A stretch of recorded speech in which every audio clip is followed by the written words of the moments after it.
Hey guys, I was gonna wait for these hat rings to disappear off of my head, but it was just taking too long. I'm back. It's what 5 6 days after the initial start of this thing, and we are on 1.4. So I've got some material for 1.4 and 1.5. 1.4 isn't my core background. There are some things I know about this, but I will tell you what I did in general. I got on the internet and tried to get as much information as possible and condense that and simplify it for you. And I took the kind of core ideas out of every site I could find that had information around these development methodologies and combine them together and then try to make sense of this. So I'm hoping a developer or a project manager that's familiar with these methodologies will go over this and provide some feedback, and maybe we can make some amendments to this. But I think we are pretty close here. So I did find one particular reference that was the most simplified and comprehensive understanding. So I'm going to show you that real quick, and that is here. So I do want to give credit where it's due, but my gosh, this is really simple, right? Just at a high level, you have for Waterfall a build at the end, a release, and then market feedback. And then for agile, this is actually kind of an iterative waterfall here without the market release. So you have the build, release, build, release, build, release, build, release, and then the market feedback here at the end. The key around this one is it's geared towards the customer feedback. So you'll have these iterations here, and then you can get feedback from the customer. We'll cover all this in more detail, but I just wanted to give direction on this is the simplified version. So if you go here, maybe this will make the most sense, and then you can dig into the details, and it will provide some clarity. And then lean. So the main thing that was missing here from agile was the fact that there wasn't any market feedback in between these sprints. It's another word that's used for these iterations is sprints.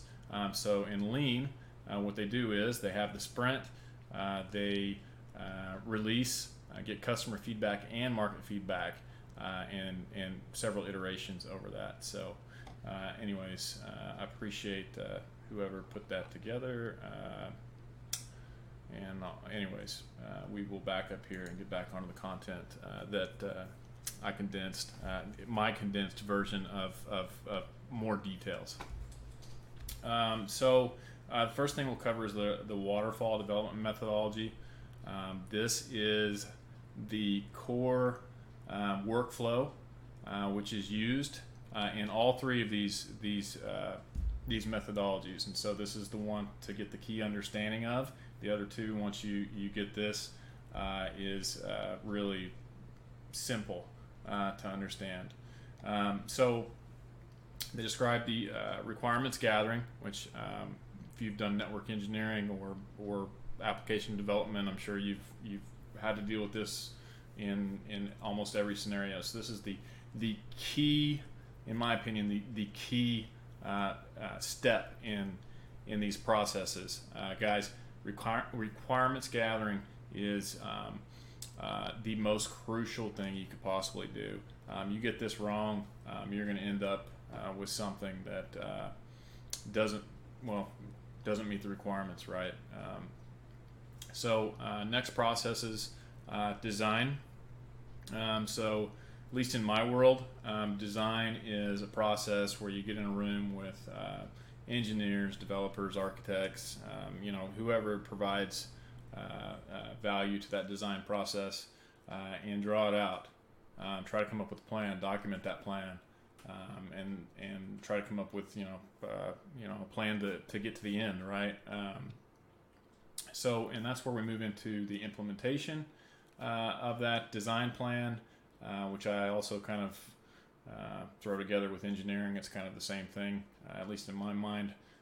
So you have an engineering / implementation process that happens. That's you and your core team, unless you're an architect and you have a segmentation between your architecture, implementation, engineering team, and then operations, etc. Maybe you're doing all of it. I don't know.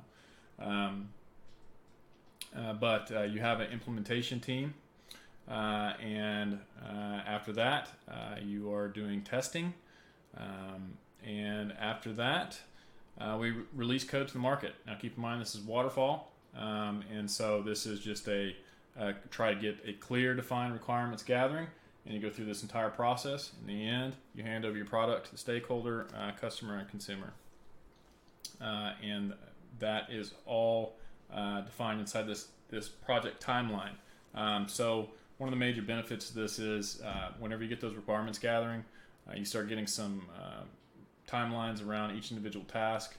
The project timeline generally stays fairly static, but there are some disadvantages here. So main disadvantages, unable to make dynamic changes in requirements. Main reason for this is there's no iteration here that goes back to those requirements. There's no evaluation process that happens. And that's kind of where agile and lean kind of come in to solve those challenges. So no feedback from customers, no feedback from the consumers or market. And I think there's just a higher risk of customer and market dissatisfaction. Some of these things, these advantages, disadvantages, I pulled off various information that I could find online. Some of them I just kind of thought about where would you get or what would happen in these particular scenarios. And that was one. It's just a higher risk of customer and market dissatisfaction.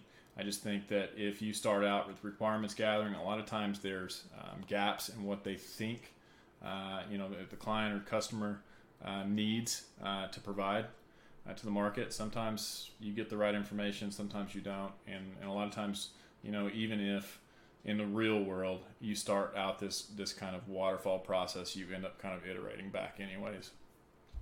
So we'll move on to the agile development methodology, and this is where we talked about the sprints before on that kind of more simplified diagram that you saw earlier on that site. So what they do here is they take that waterfall process and they just kind of compress it into smaller sections called sprints. The main difference here is that the initial sprint is geared towards what we call a minimal viable product, which is just the minimum we need to get out the door to prove that our product is meeting the need. And after that initial sprint, so this is kind of a definition of that compressed waterfall. And then here we say in the subsequent iterations we design additional requirements. So the initial sprint, right, this is where the minimum viable product would come out. And then the main difference here is that we stop at that sprint and we get the customer feedback. And what that allows us to do, it allows us to make adjustments to those requirements and design and in order to come out with a better satisfaction to the customer in general. And then these next sprints here are just same process, with the exception of we're not geared towards a minimum viable product. We're actually trying to gear that towards completion of the project. And then we release to market in the end to the same customer, stakeholder, and consumer into the market. So I drew these pictures out here. Hopefully this makes sense to you. It did to me whenever I was drawing it out, and hopefully I got it right, because I don't want to have to make too many adjustments here. But the key advantages here: receive customer feedback each sprint. So remember, again, that was the disadvantage up here in the waterfall, is that there's not an iteration where you go back and get the customer feedback in order to make adjustments on those requirements. Ability to adapt requirements to add value, which I just mentioned. So key disadvantages. Project is dependent on the feedback cycles or the sprints, right? So I can only imagine you're doing this process, you get through your first sprint for a minimal viable product. There's a lot of pressure on that in my mind. I've never personally done this method or the lean development method for that matter, but it seems to me that this is where you're kind of presenting it to the customer. So although there's advantages to it, being able to get the feedback and kind of make adjustments and move forward, better get it right, because it could cause a lot of issues, I think, as far as risk to the project. So a lot of pressure. Additionally, per sprint, risk to timelines and resources. I think this one's obvious. If you are going back and reassessing the requirements for the project completion, how do you know what tasks those are going to spin off, and how many resources you have to allocate for that? That could be a kind of a major issue for the project as a whole. So I'm sure project managers and such are keeping an eye on these sorts of things. And maybe it doesn't really matter for your project. Maybe you can push your timelines out. Sometimes you can't. So this may not be a good option if your timeline is very you have hard timelines on the project. So the major disadvantage here is the fact that during these iterations, there's not any feedback from the consumers, so you don't really get an idea of what that market response is. Is this the right product? Are we does this make sense? So with that being said, I think we've covered the agile development.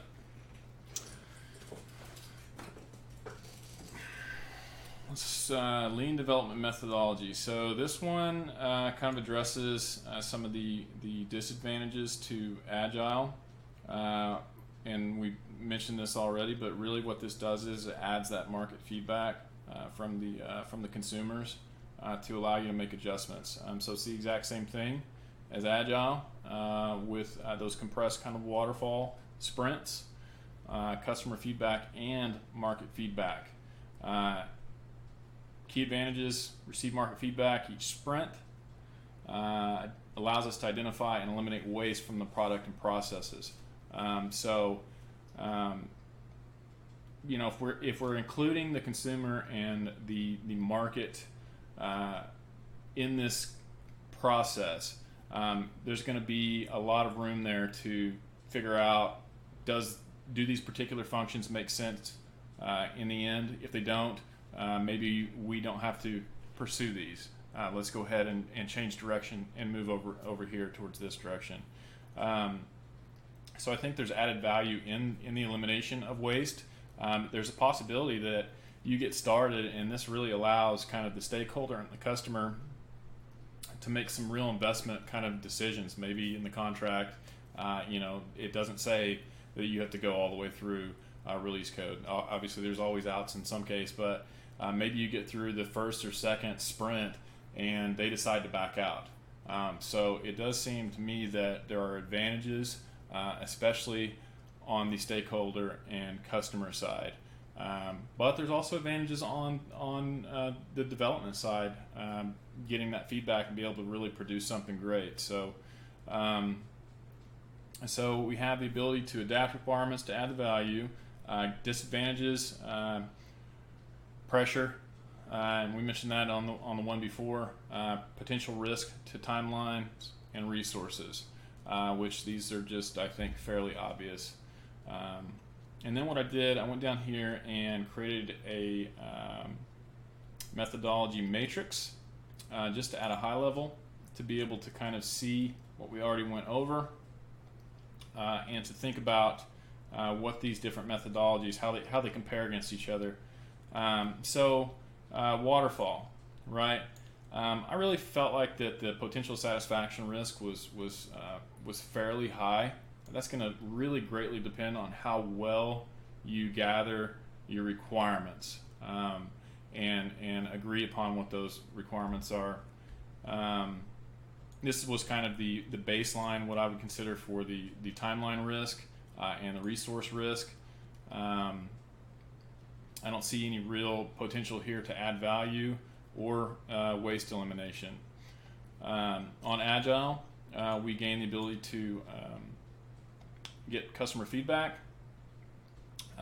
Potential satisfaction risk is a little higher than Lean, but much less than Waterfall. And then our risk to the timeline, it's increased, right? Resource risks increased. There's a potential value add there with Agile, with being able to kind of reevaluate what those requirements are for the customer. Lean, customer feedback, market feedback, potential satisfaction risk. I actually feel like this is probably the lowest. Reason being is that everyone's had a look at this. As long as you can complete the project, because there's a chance that you're going to get scope creep, and which in most cases is probably something you expect with Agile and Lean, but those timelines are probably going to get pushed out. And then potential resource risk, higher than all of them, just because you have more feedback for more direction changes. So depending on how that's controlled, that could be a very high risk. There's a lot of potential for value add here. I think that's a given with all the feedback, and then potential waste elimination, because this gives the customer the ability to also kind of integrate that consumer feedback into making their decision. They may cut their losses, they may cut certain portions of the project, who knows, but this was my I guess kind of aggregated, most simplistic view of all the data that I could find out there on the internet around these topics. If there is someone out there that is an expert in this area, I would love to talk to you, chat with you, if you can provide me some feedback, and if there's anything I haven't covered here, let me know, because I will get back in here and do some amendments to these videos, and also the exam material. With that said, I will end this video. If anybody has any questions, comments, or concerns, feel free to email me, or message me on YouTube, comments, however you can reach me. I will do my best to respond, and we'll go ahead and stop the video. Thanks.